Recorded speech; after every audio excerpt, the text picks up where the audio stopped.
External challenges हैं वो बढ़ते जा रहे हैं।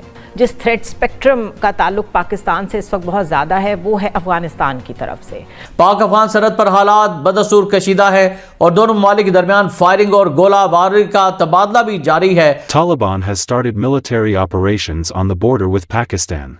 The heavy clashes on the Afghanistan-Pakistan border has killed 19 Pakistani soldiers and 3 Afghan civilians. Afghan Taliban ने अपना वादा निभाते हुए पाकिस्तान की आर्मी को टारगेट करना शुरू कर दिया है। पाकिस्तान की आर्मी के साथ खूनी खेल खेलना शुरू कर दिया है। वॉर ऑन टेरर खत्म होने के बाद हमें जो सुकून का सांस आना चाहिए था वो उल्टा हमारे गले पड़ गया, बिकॉज हमें ये बताया गया था कि there are good Taliban and bad Taliban 1 2, फिर हमें बताया गया कि तालिबान तो हमारे भाई हैं। Because I am looking at Al Jazeera right now, वो लिख रहे हैं there are cousins at war. मतलब हमारा मजाक बन रहा है ना कि हम तो पहले उनके साथ खड़े थे। Afghan border forces have set on fire several Pakistani military posts in the Ali Shir district of Khost province and captured 2 Pakistani posts. दुनिया सिर्फ कंसर्न शो कर रही है, हम इसको डायरेक्टली फेस कर रहे हैं। ये आने वाले दिनों में सिर्फ गोल में कन्वर्ट हो जाएगा, क्योंकि पाकिस्तान देखिए कई फ्रंट से जूझ रहा है और उसने अपने लिए एक और फ्रंट खोज रखा है। तालिबान जब भी इंडिपेंडेंट हुए,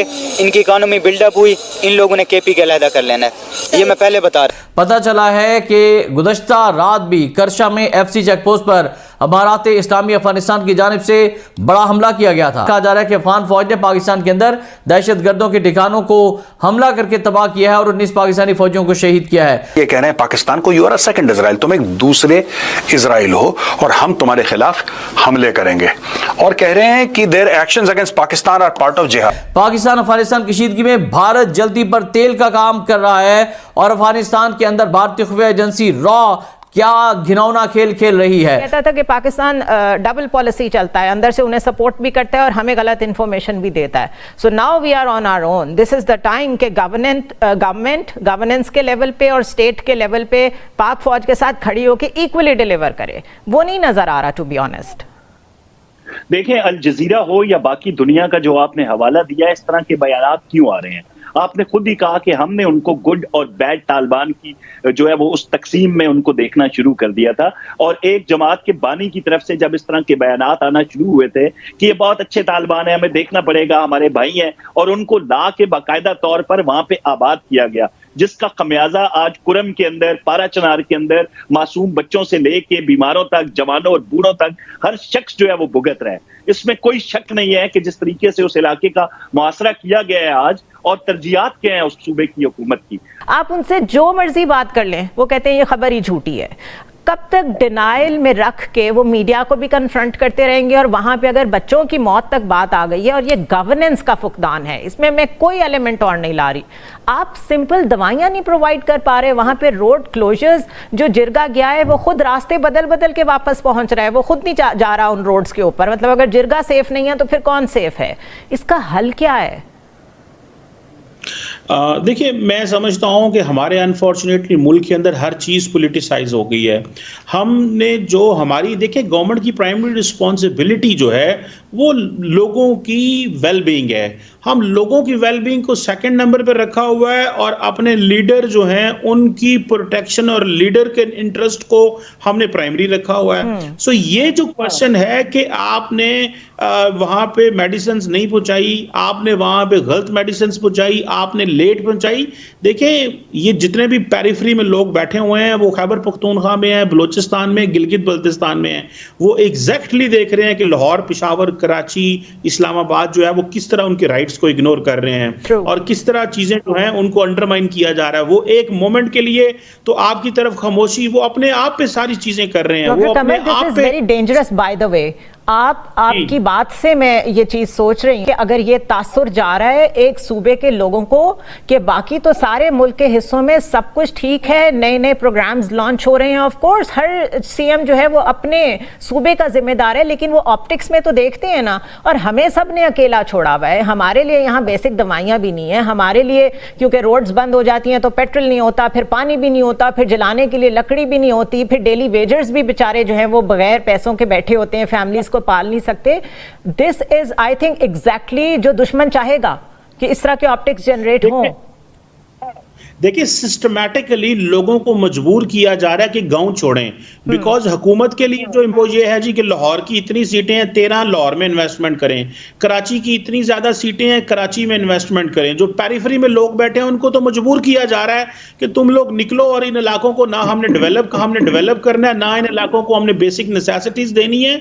सो ये जो सिस्टमैटिक एंड फोर्सफुली लोगों को माइग्रेशन की तरफ मजबूर किया जा रहा है, बिकॉज आपने उनको इतना ज्यादा आउटडेटेड कर दिया है, उन तक चीजें नहीं पहुंच रही कि उनके लिए मजबूरियां पैदा हो गई हैं कि वो अपना घर बार सब कुछ अपॉर्चुनिटीज नहीं मिल रही, वो छोड़ के निकल रहे हैं। सो ये मैं समझता हूं कि ये, और फिर जो लोग वहां पे रह गए हैं वो जब शहरों में आते हैं तो महसूस करते हैं कि ये तो डिफरेंट जिंदगी है। जैसे बलूचिस्तान के लोग इस्लामाबाद, लाहौर, कराची आके महसूस करते हैं ये तो हम डिफरेंट दुनिया में रह गए हैं। तो फिर हम देखें, ये इक्वल अपॉर्चुनिटी ना होना और पॉलिटिक्स को अहमियत देना और सिर्फ एमएनए और एमपीए के नंबर के हिसाब से देखना और आम आवाम पॉलिटिकल मैनूवरिंग को ठीक रखें, बाकी लोगों का किसी को ख्याल नहीं है। इस वक्त ये हालात हो गए हैं। पाकिस्तान देखिए कई फ्रंट से जूझ रहा है और उसने अपने लिए एक और फ्रंट खोज रखा है। देखिए पहले ही तमाम तरीके की टेररिस्ट एक्टिविटीज वहां चल रही थी। खैबर पख्तूनख्वा में पीओके में एक तरीके का रिसेंटमेंट है, बलूचिस्तान में तमाम तरीके के अटैक चल रहे हैं बीएलए द्वारा। तो इस तरीके के आंतरिक सिचुएशन से पाकिस्तान जूझ रहा है। उसका पॉलिटिकल स्टेबिलिटी भी आपको पता ही है क्या हालात है, और आर्थिक कंगाली के दौर पे है पाकिस्तान। क्या वो इस तरीके का जो मिलिट्री एक्शन है तालिबान के अगेंस्ट, क्या वो अफोर्ड कर सकता है? देखिए जब आप स्ट्राइक करते हैं तो आपको एक चीज ध्यान रखना होगा पाकिस्तान को स्पेशली, कि आप इंटरनेशनल लॉ का आपने वायलेशन किया है। ये दो देशों के बीच का मामला है, आपने उसकी सॉवरेनिटी पे अटैक किया है। आप किसी के देश में ऐसे घुस के एयर स्ट्राइक नहीं कर सकते हैं।